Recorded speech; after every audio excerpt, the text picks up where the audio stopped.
दोस्तों, राधे राधे। कैसे हैं आप? आशा करती हूँ आप स्वस्थ होंगे, खुशहाल होंगे। दोस्तों, आज आपके सामने एक कहानी लेकर आ रही हूँ, हत्यारी बहन। इस तरह 25 रुपए के लिए एक हत्यारी बहन ने अपने भाई का ही कत्ल कर दिया। दोस्तों, हापुड़ जिले के सादुल्लापुर के रहने वाले नानक चंद शर्मा के 2 बेटे राधे श्याम शर्मा और श्यामलाल शर्मा और 4 बेटियां थी, कमला शर्मा, शकुंतला शर्मा, रामवती शर्मा, श्यामा शर्मा। अगस्त 1988 की बात है, जब श्यामलाल शर्मा मिर्च मंडी में बेचने का कारोबार करते थे और वह मिर्च खरीदने अमरोहा के मंडी धनोरा में गए। इत्तेफाक से वह अपनी बड़ी बहन शकुंतला के घर पर रुक गए, क्योंकि उनकी दूसरी बहन रामवती शर्मा का गांव धनोरा से कुछ दूर था। लेकिन शकुंतला को पता था कि मेरा भाई मिर्च खरीदने आया है तो उसके पास 25,000 रुपए हैं। अब इसे इत्तेफाक ही कहिए कि श्यामलाल शर्मा के पास मात्र 25 रुपए थे, क्योंकि उन्हें जहां से पेमेंट आना था वह अब नहीं आ पा रहा था। दोस्तों, जैसे ही शकुंतला व उसके पति श्याम शर्मा को मालूम हुआ तो उनके मन में बेईमानी आ गई। श्यामा ने अपने बहनोई महावीर शर्मा मुसल्लेपुर के साथ मिलकर योजना बनाई कि क्यों न मेरे साले को मारकर 25,000 रुपए हमें मिल जाए। दोस्तों, इसमें कामयाब हो गए, लेकिन श्यामलाल, जो बिल्कुल इन चीजों से अनजान थे, उन्हें कुछ नहीं मालूम था। श्यामलाल शर्मा के साथ एक उनके ही गांव का लड़का और था, तो शाम को श्यामलाल शर्मा को खाने में नींद की गोली दे दी। अब से श्यामलाल शर्मा बेहोश हो गए और बेहोशी में उनकी पिटाई की गई। तो गांव के ही लड़के ने कहा कि ऐसा क्यों कर रहे हो, आपका तो सगा साला है। तो उसे गांव के लड़के को भी 3 दिन तक उन्होंने बंधक बनाए रखा और कहा, अगर तूने किसी से कहा तो तुझे भी जान से मार देंगे। दोस्तों, वह लड़का अपने गांव से भाग गया और 3 महीने बाद आया। तब तक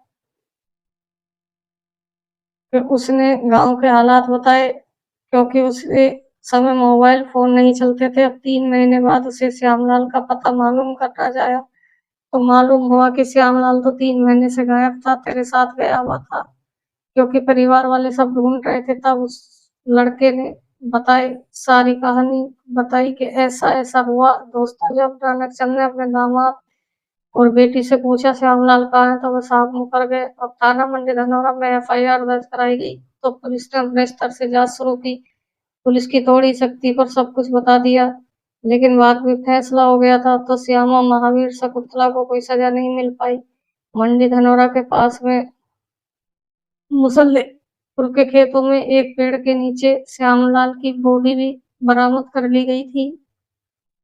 लेकिन एक बाप ने अपनी बेटी और दामाद को तो माफ कर दिया था, क्योंकि जो हो चुका था वह तो हो चुका था, परंतु भगवान ने उन्हें माफ नहीं किया और भगवान का इंसाफ इन पर कहर बनकर टूट पड़ा।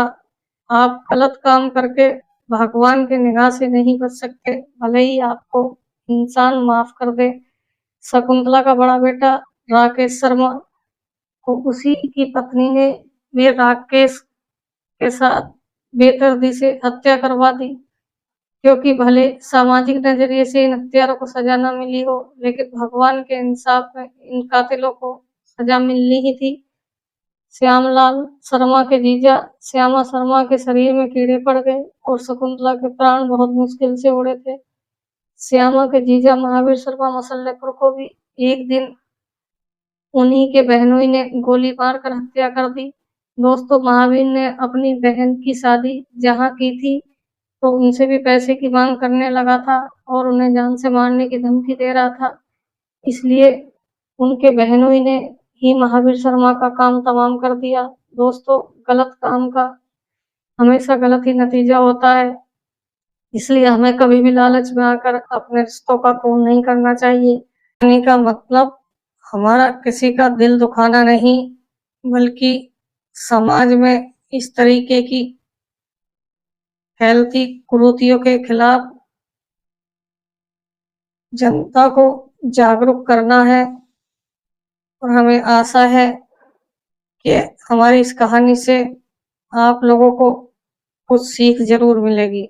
तो कहानी आपको कैसी लगी हमें कमेंट करके बताएं, और अगर अभी तक हमारे चैनल को सब्सक्राइब नहीं किया तो आप सब्सक्राइब कर लें, क्योंकि हमें आपके सहयोग की आवश्यकता है, और हम आशा करते हैं कि आप हमारा सहयोग ज़रूर करेंगे। दोस्तों, जय हिंद, जय भारत, जय श्री राम, जय श्री राधे राधे।